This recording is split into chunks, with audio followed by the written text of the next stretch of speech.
नमस्कार आप सभी को। आज के वीडियो में हम देखेंगे एक नई वैकेंसी जिसका नोटिफिकेशन अभी अभी जारी हुआ है। राजस्थान हाईकोर्ट की तरफ से नई वैकेंसी आ चुकी है, जिसके आवेदन आपके 4 जनवरी से शुरू हो करके जो आपके 3 फरवरी तक चलेंगे। साथ में हम बात करें कौन सी वैकेंसी है, कौन कौन आवेदन कर सकते हैं, तो यहाँ पर आपके जो सिलेबस है पूरी चर्चाएँ हम देखेंगे। योग्यता, आयु और आपका जो सिलेबस, एग्ज़ाम पैटर्न क्या रहेगा, एलिजिबिलिटी क्राइटेरिया, क्वालिफिकेशन, सब चीज़ें हम जानेंगे। ऑफिशियल नोटिफिकेशन की जानकारी आपको यहाँ पर चैनल पर मिल जाएगी और आप जो है डाउनलोड भी कर सकते हैं। आपको डिस्क्रिप्शन बॉक्स में लिंक मिल जाएगा। राजस्थान हाई कोर्ट ने सिस्टम असिस्टेंट के पदों पर भर्ती निकाली है। तो ये आपकी लेवल 8 की ये पोस्ट है। 230 इसके कुल पद है। कैटेगरी वाइज आप वैकेंसीज यहाँ पर देख सकते हैं। अब यहाँ पर हम देखें जो इसमें कौन कौन आवेदन कर सकता है। तो सिस्टम असिस्टेंट के लिए बीई या फिर BTech, BSc in computer science और equivalent degree from recognised university. BE अगर आपने कर रखा है या फिर बीटेक है, बीएससी है कंप्यूटर साइंस में या फिर इक्विवेलेंट डिग्री है तो आप यहाँ पर एलिजिबल है।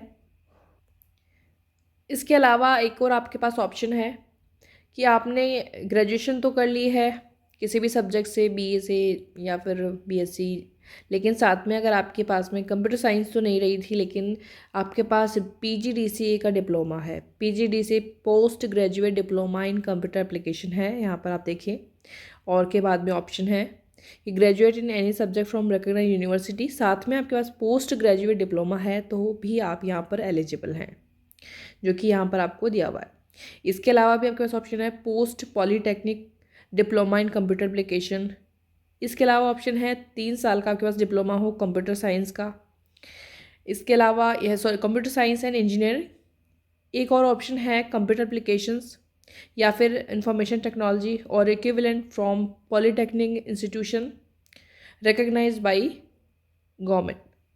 गवर्नमेंट का जो ये जो पॉलीटेक्निक वाला अगर आपके पास में डिप्लोमा है तो आप यहाँ पर एलिजिबल होंगे। तो काफ़ी सारे ऑप्शंस यहाँ पर है। बीटेक, बीएससी वाले जो कंप्यूटर साइंस हैं वो तो एलिजिबल है ही। इसके अलावा पीजीडीसी वाले, स्पेशली वीएमयू के काफ़ी सारे ऐसे कैंडिडेट्स हैं जिन्होंने पीजीडीसी का डिप्लोमा कर रखा है, वो यहाँ पर एलिजिबल हैं, तो उन तक ज़रूर शेयर कीजिएगा। अब यहाँ पर हम देख लेते हैं कि जो जिनका अभी चल रहा है, अभी आपका जो सेशन है या फिर आपकी एग्ज़ाम होने वाली है, जो भी चीज़ें हैं, और डिग्री तो आपकी नहीं आई है या फिर आपका डिग्री की बात है, आपका अगर रिज़ल्ट नहीं आया है या फिर आने वाला है तो वो भी आप अगर यहाँ पर भर सकते हैं, लेकिन आपका जो है रिज़ल्ट वो एग्ज़ाम जो रहेगी उस तिथि से पहले आ जाना चाहिए, एग्ज़ाम डेट से पहले, तो आप यहाँ पर एलिजिबल होंगे। तो इसके लिए भी नोट यहाँ पर मेंशन किया हुआ है, जिनको अपने फाइनल ईयर में या फिर अगर आपका जो डिप्लोमा चल रहा है तो एग्ज़ाम नहीं हुई है उससे पहले अगर आपको ये फॉर्म फिल करना है तो। एज लिमिट यहाँ पर मेंशन की हुई है 40 ईयर्स तक है, 18 to 40 ईयर्स। इसके अलावा यहाँ पर एज रिलैक्सेशन भी है जो कि यहाँ पर मेंशन किया हुआ है।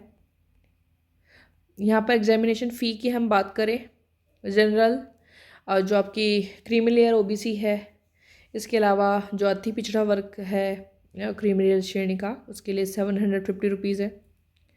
इसके अलावा नॉन क्रीमी लेयर है जो आपका ओबीसी का अति पिछड़ा वर्ग, आर्थिक रूप से कमज़ोर, उनके लिए 600 रुपीज़ है, बाकी के लिए जो आपके 450 रुपीज़।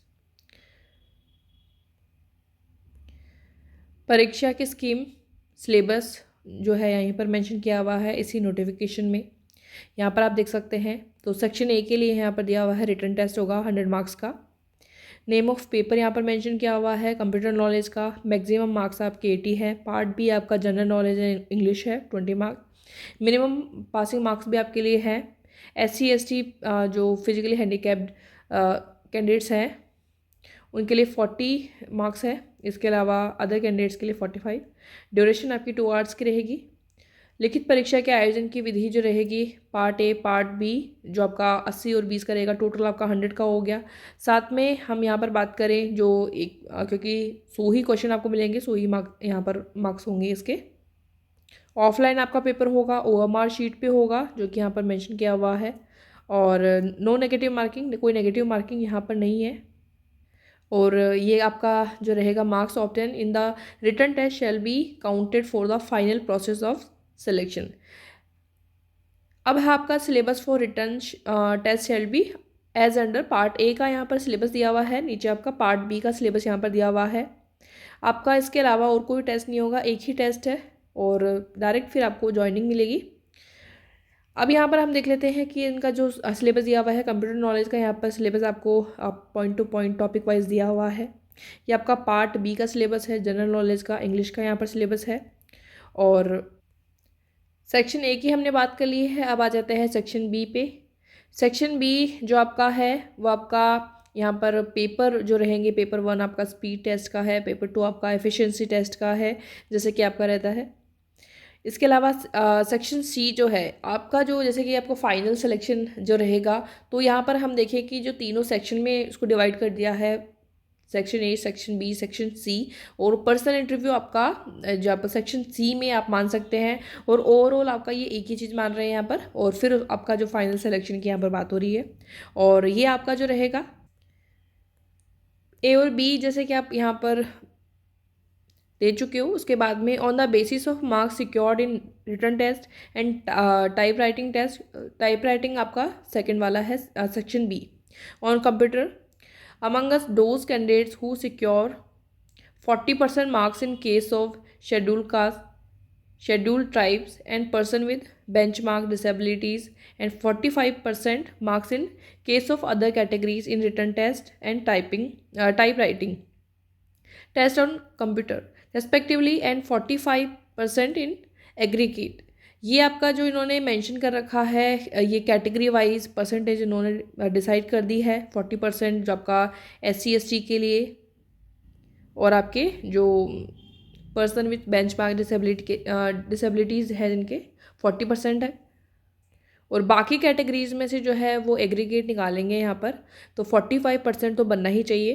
तो उनको जो है इंटरव्यू के लिए कॉल आएगी, साथ में कितने गुना, 3 गुना यहाँ पर ले जाएंगे, 3 टाइम्स। तो जितने भी यहाँ पर रहेंगे जो वैकेंसी के अकॉर्डिंग, तो ये आप यहाँ से चेक कर सकते हैं। ये आपका लास्ट का प्रोसेस है, या फिर हम मान सकते हैं कि तीसरी ये प्रोसेस यहाँ पर रहेगी, लेकिन उन्होंने एक में यहाँ माना है।